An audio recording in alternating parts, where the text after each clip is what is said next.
To say goodbye is to die a little. There is no trap so deadly as the trap you set for yourself. Ability is what you're capable of doing. Motivation determines what you do. Attitude determines how well you do it.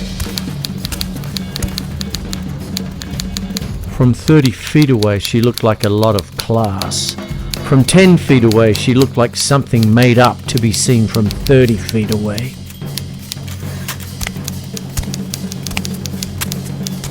Down these mean streets a man must go who is not himself mean, who is neither tarnished nor afraid. He is the hero, he is everything. He must be a complete man and a common man and yet an unusual man. He must be, to use a rather weathered phrase, a man of honour, by instinct, by inevitability, without thought of it, and certainly without saying it. He must be the best man in his world and good enough man for any world. He will take no man's money dishonestly and no man's insolence without a due and dispassionate revenge. He is a lonely man, and his pride is that you will treat him as a proud man or be very sorry you ever saw him. The story is this man's adventure in search of a hidden truth, and it would be no adventure if it did not happen to a man fit for adventure. If there were enough like him, the world would be a very safe place to live in, without becoming too dull to be worth living in. I was as hollow and empty as the spaces between stars. Dead men are heavier than broken hearts. I needed a drink. I needed a lot of life insurance.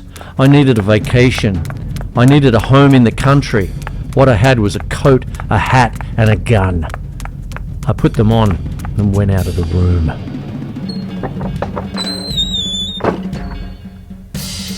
It seemed like a nice neighborhood to have bad habits in. There is no bad whiskey. There are only some whiskies that aren't as good as others. A man who drinks too much on occasion is still the same man as he was sober. An alcoholic, a real alcoholic, is not the same man at all. You can't predict anything about him for sure except that he will be someone you never met before.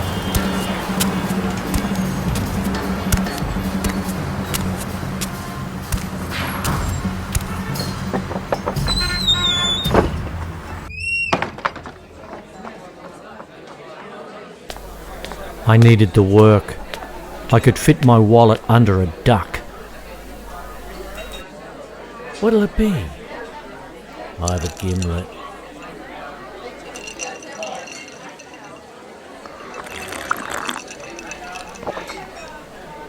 It was a blonde.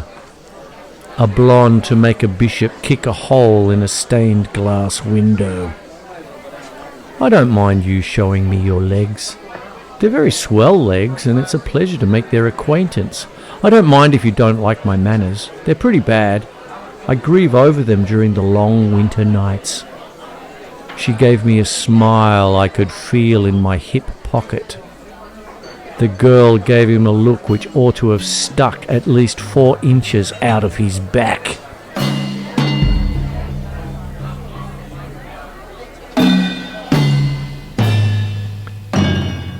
There was a desert wind blowing that night. It was one of those hot, dry Santa Anas that come down through the mountain passes and curl your hair and make your nerves jump and your skin itch. On nights like that, every booze party ends in a fight. Meek little wives feel the edge of the carving knife and study their husband's neck. The streets were dark with something more than night.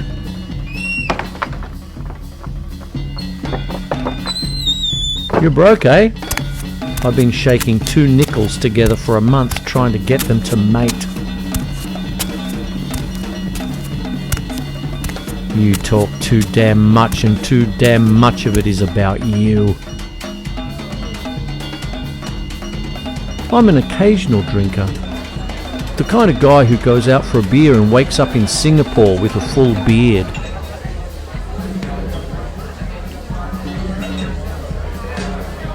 She lowered her lashes until they almost cuddled her cheeks and slowly raised them again, like a theatre curtain. I was to get to know that trick. That was supposed to make me roll over on my back with all four paws in the air.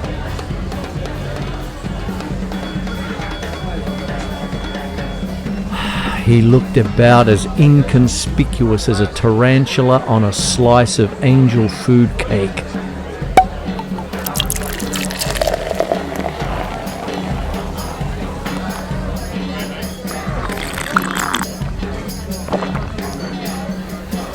Guns never settle anything. They're just a fast curtain to a bad second act.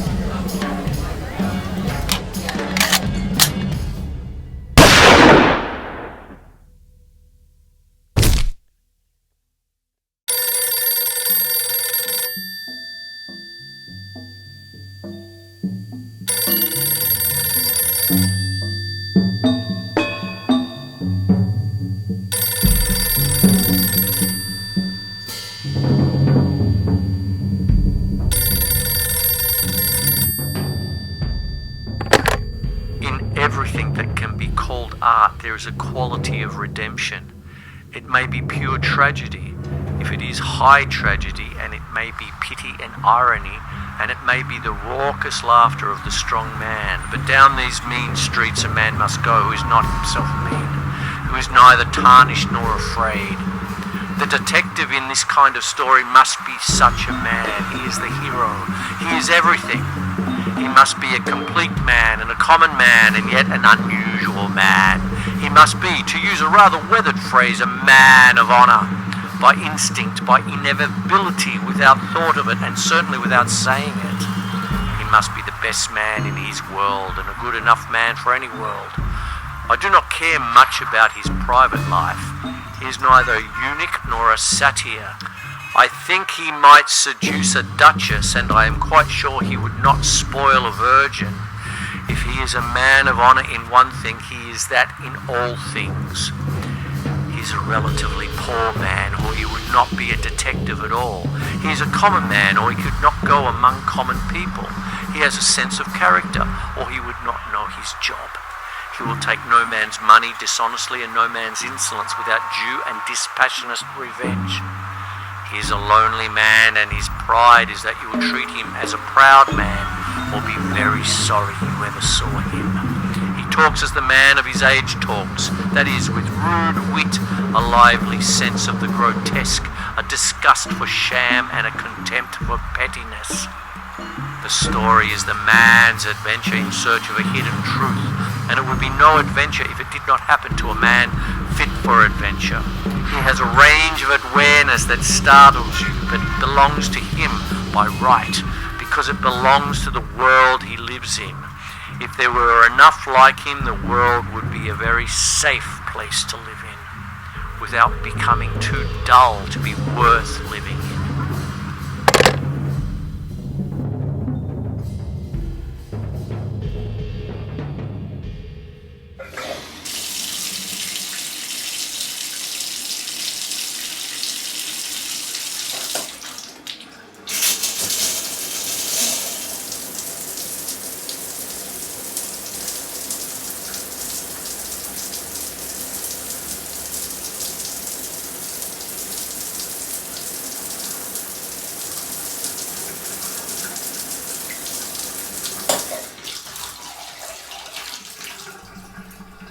I was neat, clean, shaved and sober, and I didn't care who knew it. "Tall, aren't you?" she said. "I didn't mean to be." Her eyes rounded. She was puzzled. She was thinking. I could see, even on that short acquaintance, that thinking was always going to be a bother to her.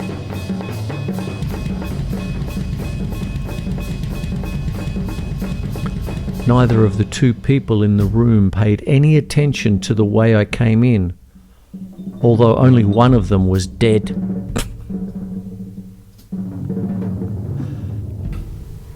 She tried sitting on my lap while I was standing up. There are blondes, and it's almost a joke nowadays. All blondes have their points, except perhaps the metallic ones who are as blonde as a Zulu under the bleach and as to disposition as soft as a sidewalk. There is a small cute blonde who cheeps and twitters, and the big statuesque blonde who straight arms you with an ice blue glare. There is the blonde who gives you the up from under look and smells lovely and shimmers and hangs on your arm and is always very tired when you take her home. She makes that helpless gesture and has that goddamned headache, and you would like to slug her, except that you are glad you found out about the headache before you invested too much time and money and hope in her. Because the headache will always be there, a weapon that never wears out and is as deadly as the Bravo's rapier or Lucrezia's poison vial. There is the soft and willing and the alcoholic blonde who doesn't care what she wears as long as it is Mick, or where she goes as long as it is the starlight roof and there is plenty of dry champagne. There is a small perky blonde who is a little pal and wants to pay her own way and is full of sunshine and common sense and knows judo from the ground up and can toss a truck driver over her shoulder without missing more than one sentence out of the editorial in the Saturday Review. There is the pale blonde with anemia of some non-fatal but incurable type.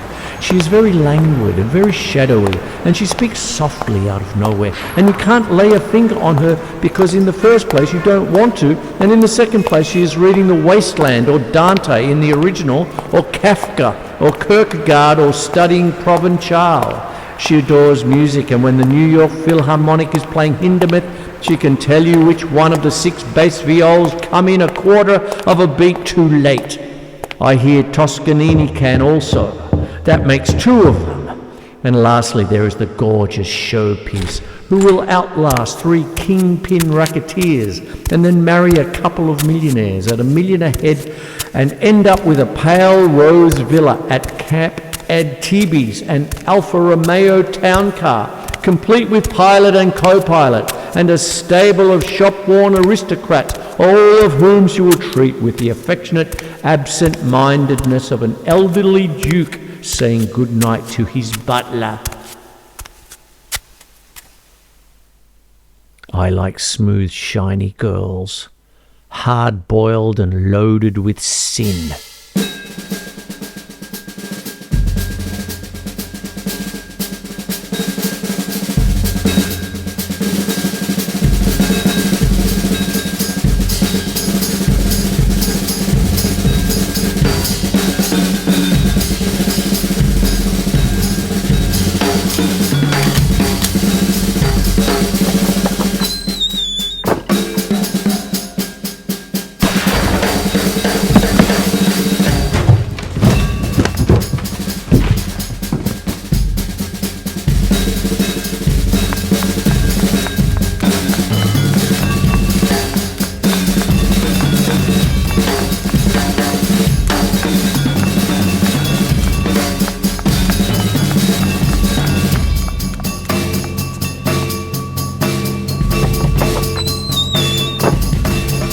I like bars just after they open for the evening, when the air inside is still cool and clean and everything is shiny and the barkeep is giving himself that last look in the mirror to see if his tie is straight and his hair is smooth. I like the neat bottles on the bar back and the lovely shining glasses and the anticipation. I like to watch the man mix the first one of the evening, then put it down on a crisp mat and put the little folded napkin beside it. I like to taste it slowly, the first quiet drink of the evening in a quiet bar. That's wonderful.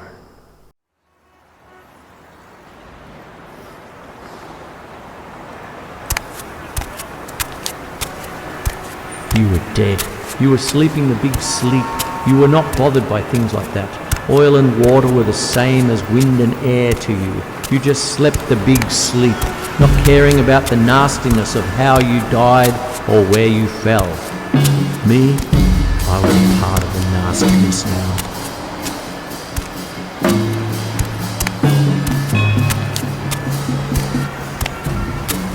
The tragedy of life, Howard, is not that the beautiful die young, but that they grow old and mean. It will not happen to me. Police business is a hell of a problem. It's a good deal like politics. It asks for the highest type of men, and there's nothing in it to attract the highest type of men. So we have to work with what we get. Alcohol is like love. The first kiss is magic, the second is intimate, the third is routine. After that, you take the girl's clothes off.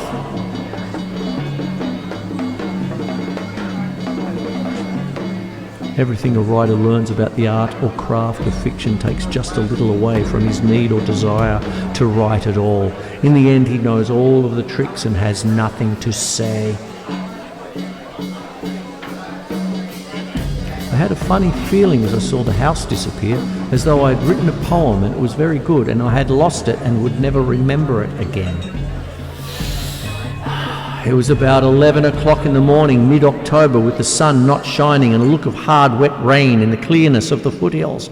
I was wearing my powder blue suit with a dark blue shirt, tie and display handkerchief, black brogues, black wool socks with dark little clocks on them. I was neat, clean, shaved and sober, and I didn't care who knew it. I was everything the well-dressed private detective ought to be. I was calling on $4 million. The faster I write, the better my output. If I'm going slow, I'm in trouble. It means I'm pushing the words instead of being pulled by them. He snorted and hit me in the solar plexus. I bent over and took hold of the room with both hands and spun it. When I had it nicely spinning, I gave it a full swing and hit myself on the back of the head with the floor.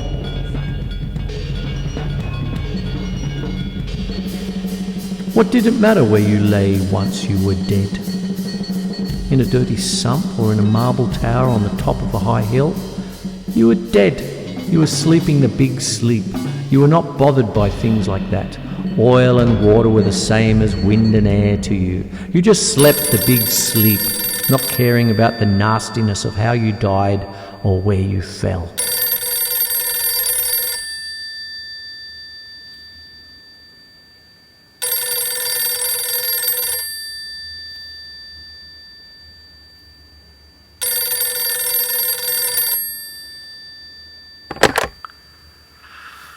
Man has always been a venal animal. The growth of populations, the huge costs of war, the incessant pressure of confiscatory taxation, all these things make him more and more venal. The average man is tired and scared, and a tired, scared man can't afford ideals. He has to buy food for his family. In our time, we have seen a shocking decline in both public and private morals. You can't expect quality from people whose lives are a subjection to a lack of quality. You can't have quality with mass production. You don't want it because it lasts too long. So you substitute styling, which is a commercial swindle intended to produce artificial obsolescence. Mass production couldn't sell its goods next year unless it made what it sold this year look unfashionable a year from now. We have the whitest kitchens and the most shiny bathrooms in the world, but in the lovely white kitchen, the average person can't produce a meal fit to eat, and the loving, shining bathroom is mostly a receptacle for deodorants, laxatives, sleeping pills, and the product of that confidence racket called the cosmetic industry. We make the finest packages in the world, Mr. Marlowe. The stuff inside is mostly junk.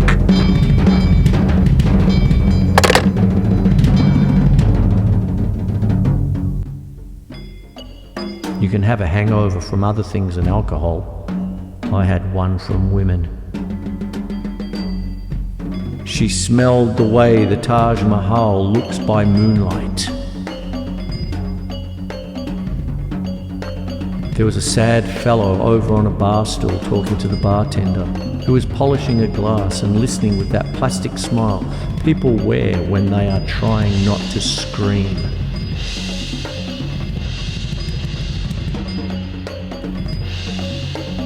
He sounded like a man who had slept well and didn't owe too much money. Most people go through life using up half their energy trying to protect a dignity they never had.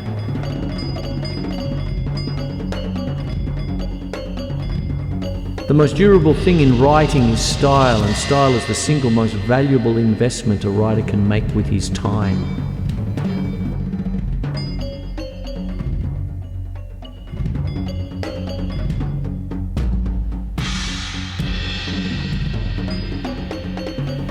The wet air was as cold as the ashes of love.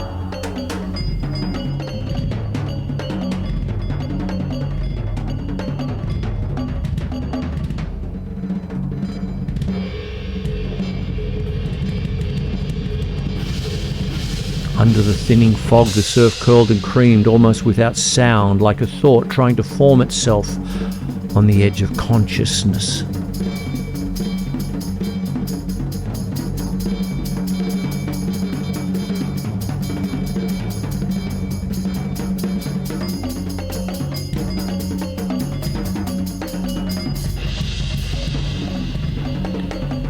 Mostly I just kill time, he said, and it dies hard.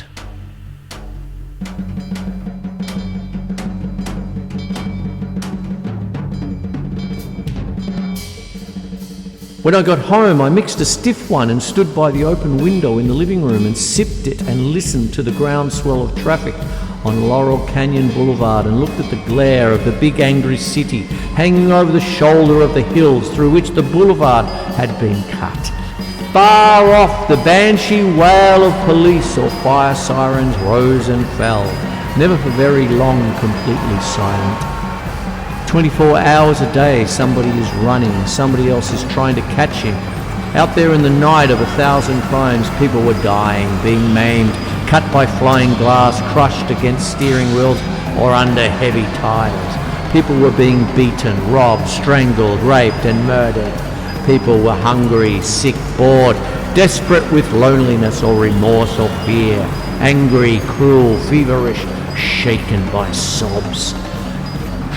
A city no worse than others, a city rich and vigorous and full of pride, a city lost and beaten and full of emptiness. It all depends on where you sit and what your own private score is.